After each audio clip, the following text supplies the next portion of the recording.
एक छोटे से गांव में एक पुराना वीरान हवेली थी। लोगों का कहना था कि उस हवेली में भूत प्रेत का साया है, इसलिए कोई वहां जाने की हिम्मत नहीं करता था। एक बार गांव के एक युवा लड़के अर्जुन ने अपने दोस्तों के साथ मिलकर उस हवेली में जाने का फैसला किया। रात का समय था। चांदनी रात में हवेली की खिड़कियां किसी राक्षस की तरह दिखाई दे रही थीं। अर्जुन और उसके दोस्त धीमे कदमों से हवेली के दरवाजे के पास पहुंचे। दरवाजा खुद ब खुद खुल गया। अंदर घुसते ही ठंडी हवा का एक झोंका आया, जिसने सबकी रीढ़ में सिहरन भर दी। वे धीरे धीरे अंदर बढ़े। हर कदम के साथ फर्श की लकड़ियां चरमरा रही थी, मानो सदियों से किसी का इंतजार कर रही हों। दीवारों पर लगी पुरानी तस्वीरें इतनी धुंधली थीं कि चेहरों की पहचान करना मुश्किल था। तभी अचानक एक जोरदार आवाज हुई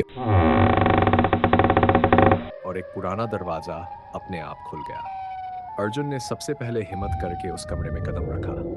कमरे के अंदर एक पुरानी जर्जर खाट पड़ी थी और उसके ऊपर एक पुरानी किताब। अर्जुन ने वो किताब उठाई और जैसे ही उसने उसे खोलने की कोशिश की, एक भयानक चीख गूंज उठी। चीख सुनते ही सभी दोस्तों का खून जम गया। किसी ने बाहर भागने की कोशिश की, लेकिन दरवाजा बंद हो चुका था।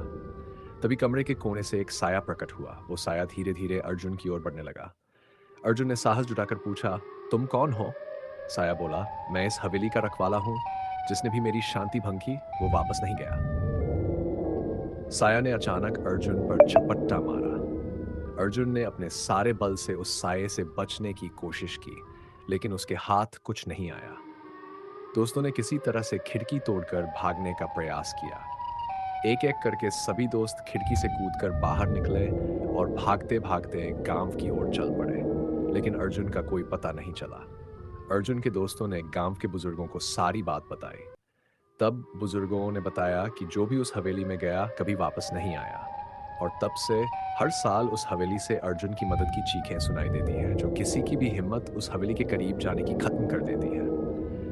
वो हवेली आज भी वहीं खड़ी है, अपने अंदर के खौफनाक रहस्यों को समेटे हुए, और अर्जुन की चीखें आज भी सुनाई देती हैं। कोई नहीं जानता कि अर्जुन का क्या हुआ, लेकिन उस रात के बाद से गांव में कोई भी उस हवेली की ओर जाने की हिम्मत नहीं करता।